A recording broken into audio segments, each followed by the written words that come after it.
Om Jnanatimirandhasya Jnananjana Shalakaya Chakshurunmilitam Yena Tasmai Shri Gurave Namaha. Purusha Sukha Dukhanam Bhoktritve Hetur Uchyate. Read the translation again. Two words used in this verse are Sukh and Dukh. Sukh means happiness and Dukh means distress. If necessary, you can move up a little bit and leave some space there for people to sit behind. Happiness and Dukh means distress.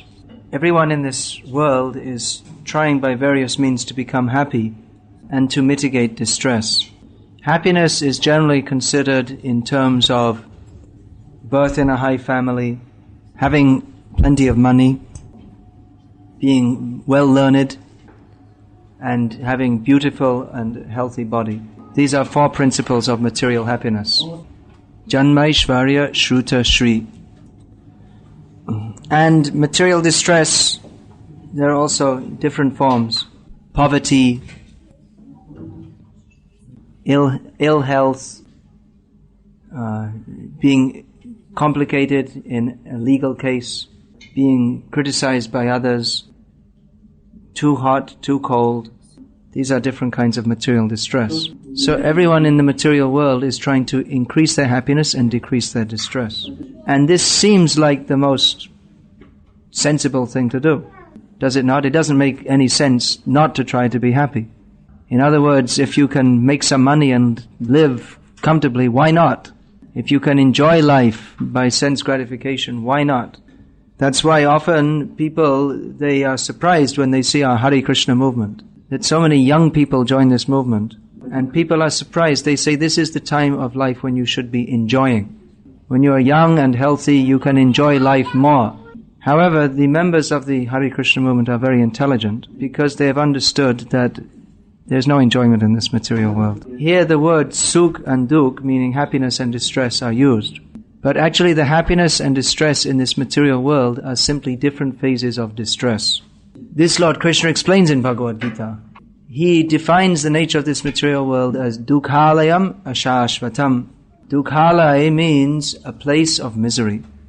This material world is simply full of misery. Now, if we say this to people in Zadar in the summer, they won't believe it.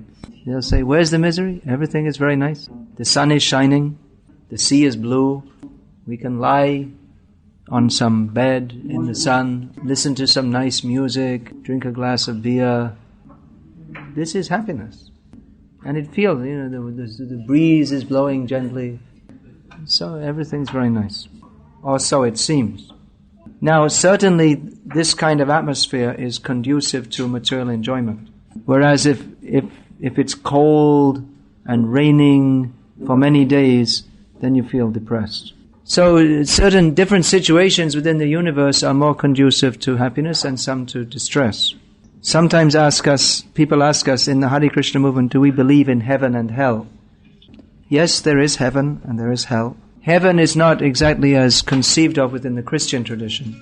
But heaven is described, the heavenly planets, the Swarga Loka, they are described in the Vedic literatures as a place of great material enjoyment. Whereas the kingdom of God is beyond the material heavenly planets. You have to speak into the mic, don't put it here. And there are hellish planets also, where those who are very sinful receive punishment.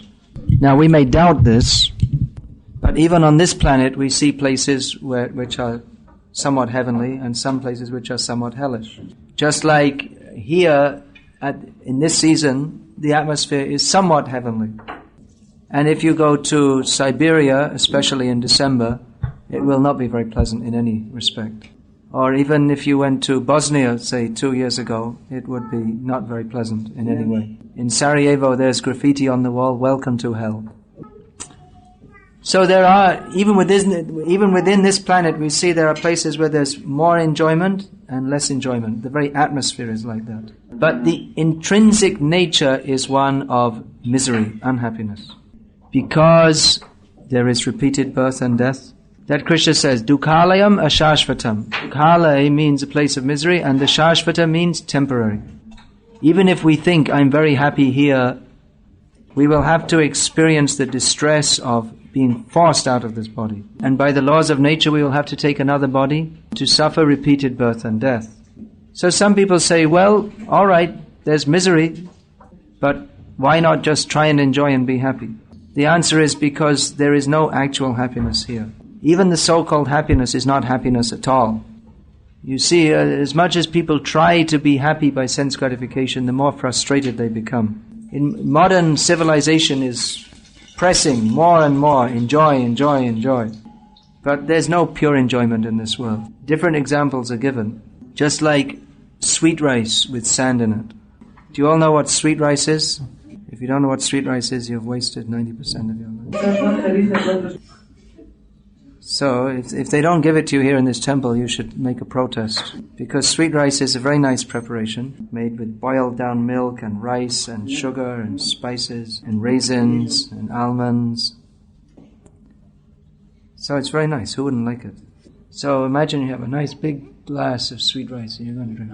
And you're just chewing on it, then all of a sudden, a big piece of sand, piece of stone is there. You break your tooth. It's quite common in India. If they don't wash the rice properly, there's pieces of stone in it. So there you are enjoying, very nice, then all of a sudden, you break your tooth. So material life is like that. We think we're enjoying, then all of a sudden something will come. Different kind of problems come. Ultimately death comes, and that stops that position of enjoyment. Now, another example is given. What is the nature of the happiness of this material world? What is the nature of happiness in this material? So, it's happiness. People say, I'm happy. I have my car, I enjoy driving it. I have my dog, and he licks me and I like it. And so many nice things. So, okay, that's happiness. But it doesn't satisfy us, the soul.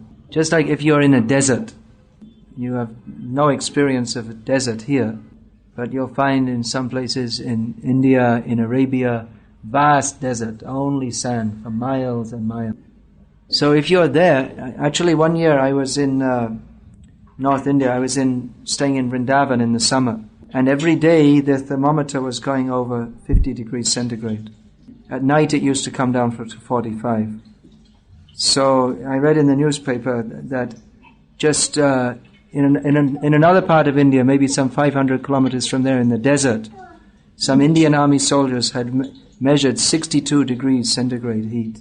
So can you imagine? Probably not. What it's like to be in 62 degrees centigrade heat. So what would you want if you were in 62 degrees centigrade heat? Voda. Plenty of it. You want plenty of water to take bath, to drink. So if you're calling out, I want water, I need water. So someone comes and says, okay, I got some water. Thank you so much. So he comes and he brings one dropper. He says, put out your tongue, and puts one drop. So that's water, but it doesn't satisfy you. It leaves you more dissatisfied, because you got a little taste, but it doesn't satisfy. So in the same way, in this material world, there is happiness, but it leaves us more frustrated, because it is not the happiness that can satisfy the soul. We are simply trying to get happiness in terms of the body and mind, but we are not the body and we're not the mind. We're looking for happiness in the wrong. So in Krishna consciousness, we are learning how to achieve real happiness. Many times people ask me how long I've been in this movement, and now it's 22 years. So then they often ask, well, are you happy? So then I said to them, if I wasn't happy, why should I stay? No one's forcing me to do this. No one's coming with a gun and saying, get up at 4 o'clock in the morning. I sometimes think of doing that to the other devotees, but up to now no one did it to me. No one's forcing us. If I wanted to, I could spend the next 10 years growing my hair, lying on the beach, drinking beer. There's nothing to stop me doing all these things. But we don't want to, because we're happy doing this. Now people are often surprised, how can you be happy? There's no meat, no fish, no eggs, no onions, no garlic, no tea. In India, when we say no tea, people, they think, well, it's really too much. No cinema, no TV, hard work, all day, no pay. So why are we doing it? Why should we do it? Sometimes people say, well, you're brainwashed, you're crazy. When Prabhupada heard this accusation of brainwash, he said, yes, the brain needs washing. But if you you see, people see our devotees and they dress in the same way, more or less, and they chant on the streets, and they look very happy. So people think maybe it's some kind of intoxication. Or how could people do that unless their mind is being controlled? So sometimes they accuse this Krishna conscious movement of being some dangerous sect. But actually, if you discuss with our devotees, you'll find that we're not simply mindless morons. On the contrary, we are always discussing philosophy. We probably discuss philosophy more than any other people in the world. Probably even more than the philosophy professors in the university. And we are prepared to discuss with anybody on any philosophy. So it's not that we're just doing it out of some sentiment or some mind control. But we are doing it, one thing is because we're convinced of this philosophy. But another thing is that we are experiencing a different standard of happiness. What are we getting out of it? Why are we doing this? Because we are experiencing a different standard of happiness. Any intelligent person can see that this material world has nothing much to offer. Simply work hard all your life, and then when your body is worn out and you can't enjoy it anyway, then you can retire and just get ready to die. And especially in the modern civilization, there's no consideration of any higher purpose in life. So what is there? It's empty. There's no substance. People spend their whole life just in frivolities. Useless, trivial, petty things. Just like some football game, they take it very seriously. Or watching all kinds of nonsense things on TV. So in this way, people, they spend their life without ever thinking actually what is the purpose of life.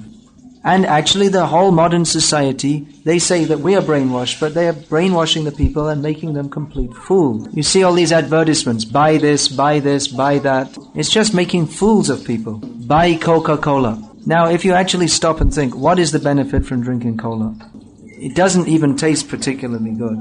It's not good for health. It's just a whole bunch of chemicals and sugar. But they make some propaganda that if you drink this, then in the advertisement you see everyone smiling.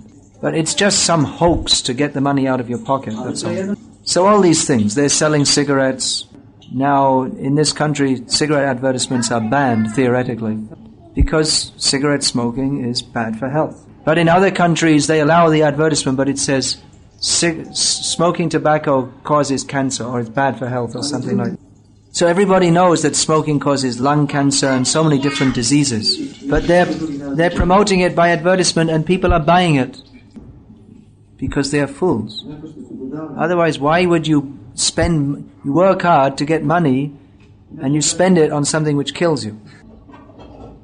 Then they show, what is that? They show this advertisement, Marlboro cigarettes, and it shows a cowboy. So it gives the idea that by smoking this you'll be very tough and like a cowboy. Macho. Or so many things they advertise by showing beautiful women. Most things they advertise like that. But so you think, well, if I buy this, then maybe some beautiful woman will come. But it's just a hoax, because by buying some different brand of soap or aftershave or whatever, women don't come.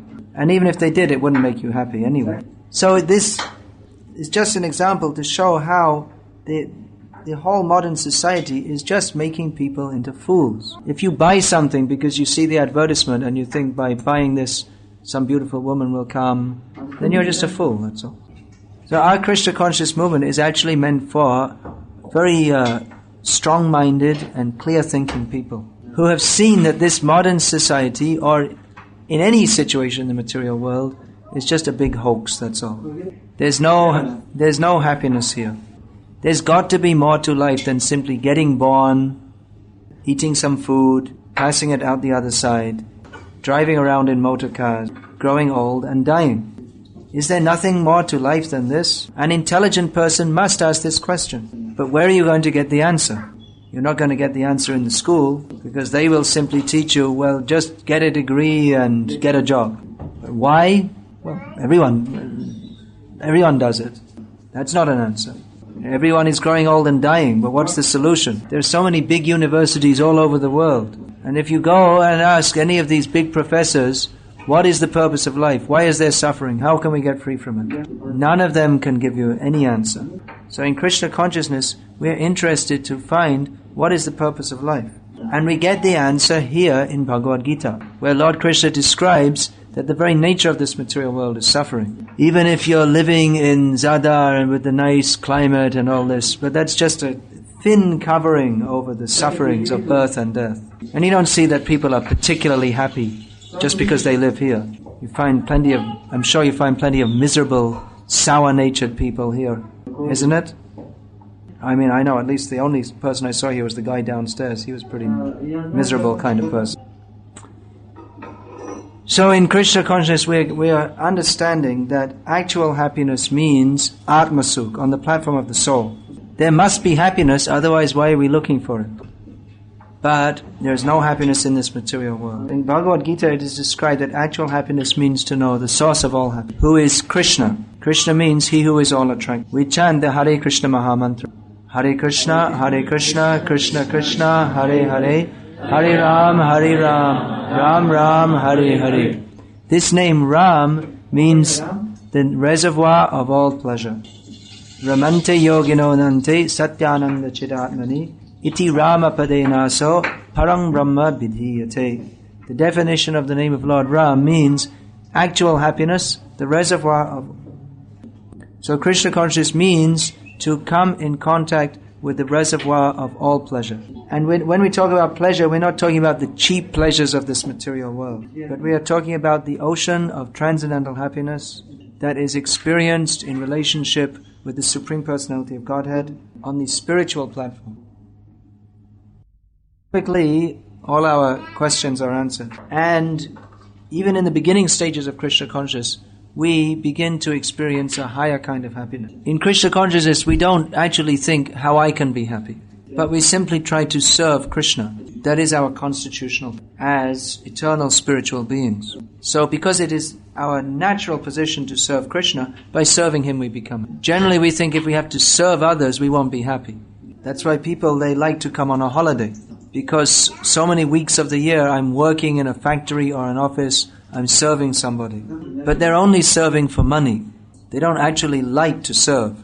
If we talk, just like there are so many people working in shops, in restaurants, but if we told them, no pay, now no more pay, you just serve, then who will stay and work? People are only working for money. Most people spend their whole life doing what they don't want to do, because they're forced to, because they need money. So the idea of service in this material world is not very palatable. So when we hear about serving the Supreme Personality of Godhead, then sometimes we think, oh, that doesn't sound very good. We think if other people could serve me, that would be good. So that is our whole attempt in this material world. We're trying to dominate others. Let me get into a higher position. Let me be recognized. Let others serve me. But by that you also, even if someone has the facility to order others around, even then he's not happy. We think if I get power and money, then I will be happy. But even those who have power in this material world, they're also not happy, because they're trying to imitate God by controlling others. But it's not our natural position. Our natural position is to serve Krishna. So if we do that, we actually become happy. That is the theoretical understanding given in Bhagavad-gita. And actually, when we put it in practice in our lives, we find it's a fact. When we serve Krishna, we become happy. That no one can deny this. Of course, there is no machine which can measure happiness and distress. But anyone can see when they come to the temples of the International Society for Krishna Consciousness how happy everybody is. Often people are surprised when they see the devotees' faces shining in spiritual happiness. And generally people think of our movement as a very happy movement. They see singing, dancing, brightly colored clothes, flowers, nice vegetarian food. We're not killing animals. So people, even without understanding any philosophy, they can understand our movement is a very happy. So actually that's a fact, it is a very happy movement. But it's a completely different kind of happiness. As long as we're trying to enjoy the happiness of this material world, we cannot experience the happiness of Krishna consciousness. And as soon as we stop trying to enjoy this material world, which is not possible anyway, because there is no happiness, or even if you say there is happiness, this happiness is the happiness of eating sweet rice with sand, or it is the happiness of getting one drop of water in the desert. But the ocean of happiness is Krishna. And if we go to that ocean, we can enjoy Unlimited happiness. More happiness than we can imagine. Even in the beginning stages of Krishna consciousness, a devotee experiences a higher kind of happiness. And that's why devotees can go on year after year after year in Krishna consciousness. Because they're experiencing something better than that which is offered in the material world. You offer any of our devotees, here, you take so much money and just you eat this plate of meat. No, they'll never take it. But if there's some prasad, they'll very willingly take it. Because they're getting a higher taste. Devotees, they're not interested in disco music, going to discos and bars, but they'll very happily chant the holy names of Krishna and dance. I could understand as soon as I came first time to a Hare Krishna temple that there's definitely something very substantial here. Because by chance I was obliged to stay overnight the first time I visited. And they got me up at 4 o'clock in the morning, which was a shock to me at the time. But then I saw it's very, very cold in the winter there in England, but devotees are bathing and then going to the temple of Krishna and dancing at 4:30 in the morning. And I asked, do you do this every day? Oh yes. So I could understand that devotees they're getting something. Otherwise no one is enthusiastic to get up at 4 o'clock. Devotees it's not that they're just getting up, oh how miserable. But they're very happy to get up and dance. In this material world, people, they generally dance after they've drunk some wine. And they don't dance very often, occasionally. But we're dancing every day. No wine. So what is it? What is it? That you have to find out. Just you can see there's something here which is not in all the material world. There is no such thing as the happiness of Krishna consciousness. So that you have to experience. I think most of you are experiencing that. So why not experience it more and more? Become convinced that this is reality. This life of trivial, flickering happiness, that's not happiness at all. Real happiness means to come to our eternal position of service to Krishna. Is there any question? I have a question which is not related to this subject. All right, well there's no other question, so you can ask that.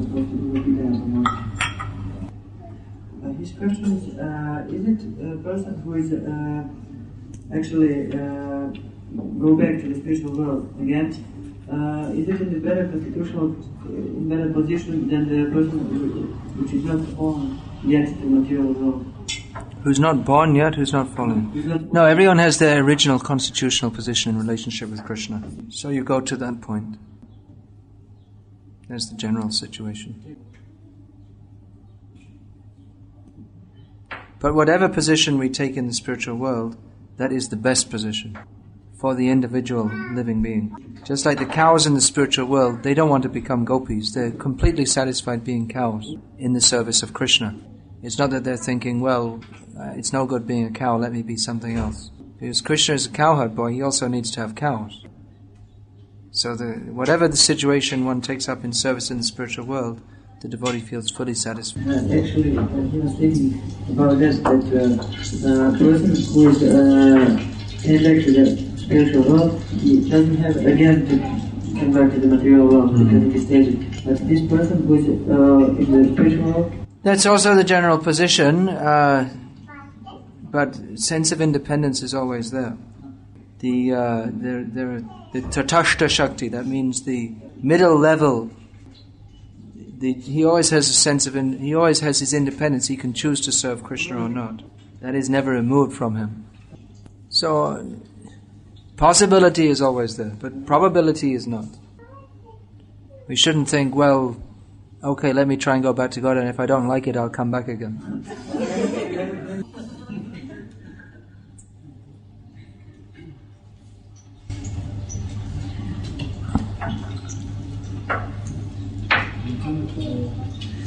The person which realizes Paramatma is now, then at the end of her life, goes to the spiritual world.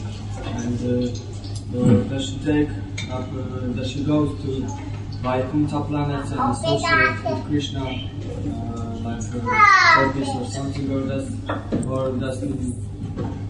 Let me rephrase the question. The question is about Paramatma realization. Translated? The question is about the nature of Paramatma realization. There are 3 levels of realization of the Absolute Truth. Vadanti tat tatvavidas tatvam yajjnanamadvayam brahmeti paramatmeti bhagavaniti shabhyate. These 3 levels are Brahman realization, Paramatma realization, and Bhagavan realization. Brahman realization means to realize I'm not this body, I'm spiritual by nature, but there is no realization of the personality of Godhead. There is impersonal realization of the Absolute Truth.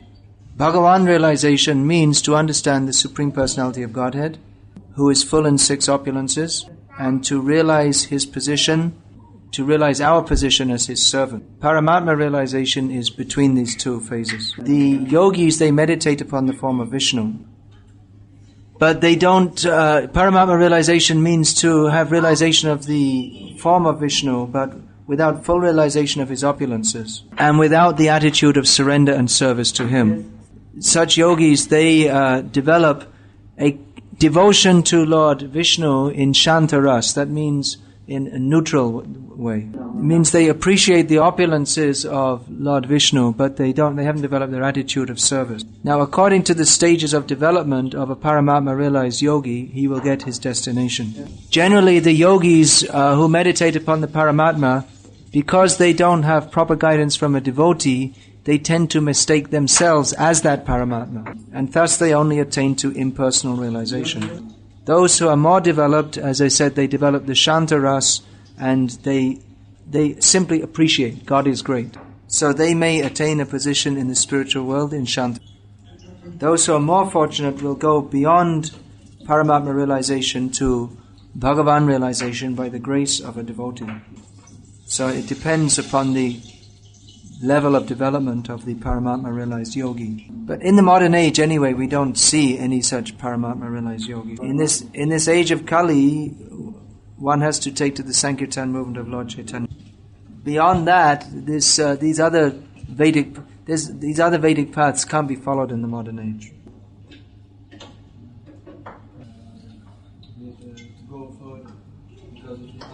Well, that's what I was saying. You're saying go further, but for someone whose position is a cow, he doesn't want to go further. That for him is the ultimate. Krishna loves the gopis, he loves the cows. He loves all the living beings. He doesn't love the cows any less than the gopis. So this mutual relationship with Krishna?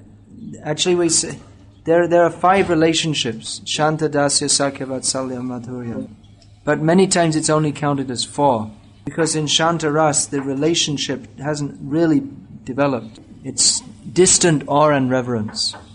But there's no interaction. There's no developed sense of service. This is described, you can study this in Nectar of Devotion. Is there any other question? Just a difference between the people who are in the another religion, but they are following the 4 regulative principles. Who are? Some people in other religions. Really? Do you know anyone like that? No, the thing is that you won't find people following this. Because they don't have the higher taste of Krishna consciousness, nor are they even taught to follow these principles. As it is stated in the beginning of the Christianity, they are being the vegetarians. Yeah, at that time. So as much as they followed, they got a result.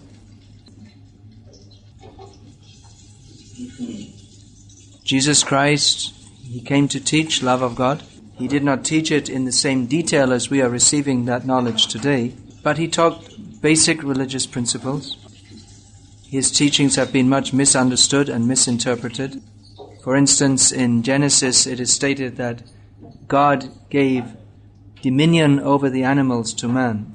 So that has been interpreted to mean that man can just exploit the animals and eat them however he likes. This is a perverted interpretation. It's just like if I leave my children in someone's care, it doesn't mean that you can torture them and kill them. It means you're expected to care for them. So there's been much misinterpretation. That's an accepted historical fact.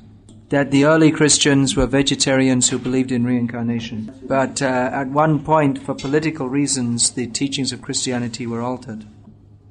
So that's unfortunate.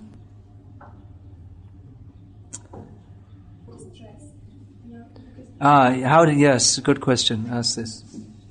Say in Croatian or whatever language. Yeah, you can't experience happiness unless there's distress. Just like when it's cold and miserable in the winter, so we really appreciate the summer. So if you think that happiness means only mitigation of distress, so let me beat you on the head, and when I stop you can feel happy. Is it a very good philosophy? If that's your philosophy, well, I'll make you happy by beating you for 10 minutes, and then you can experience happiness when I stop. This just shows how much people, they are devoid of any real understanding of what happens. They have no understanding of how you can be happy without distress. They're unfortunate.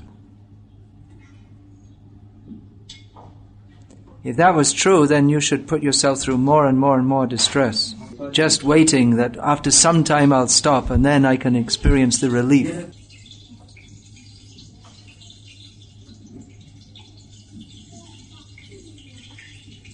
Is there any other question? Yeah, she was listening very attentively, I noticed.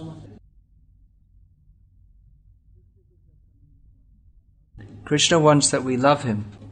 If we love Krishna, then we should be in our proper position in the spiritual world, where there is unlimited happiness without any distress. But love means it has to be voluntary. If I come with a gun and say, love me, so you'll say, okay, but it's not love, it's by force. Right, exactly. So Krishna gives us the choice to love him or to reject his love. So the choice, the fact that we have choice presupposes the possibility of misuse of that choice. So those who misuse that choice, they try to be happy without Krishna, and therefore they come to this material world. Now everyone in this material world is basically envious of Krishna, and that envy spreads to all other living beings. And everyone is trying to be happy without Krishna by imitating Krishna. That let me enjoy, let me control. So therefore, in the course of trying to enjoy and control, we inflict sufferings on others. Just like you see some people take pleasure in making others unhappy. By when someone is in some difficult position, they make some joke. And that propensity came to the worst degree, just like in this war in Bosnia, when people took pleasure in torturing others. So these are all different degrees of envy of Krishna.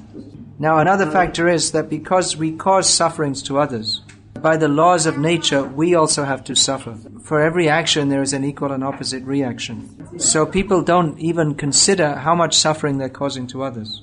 Just like, for instance, when we eat meat, that means that some animal has been tortured and killed so we can eat the meat. So that animal slaughter is sinful.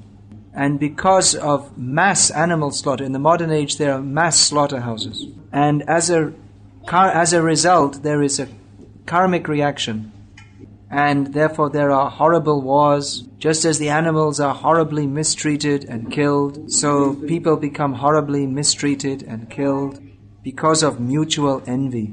Therefore this Krishna conscious movement is very important, to educate people in these principles of life which people don't know. They're eating meat and they don't consider how much suffering they're causing. But it is a fact that they're causing so much suffering. But they don't know it, and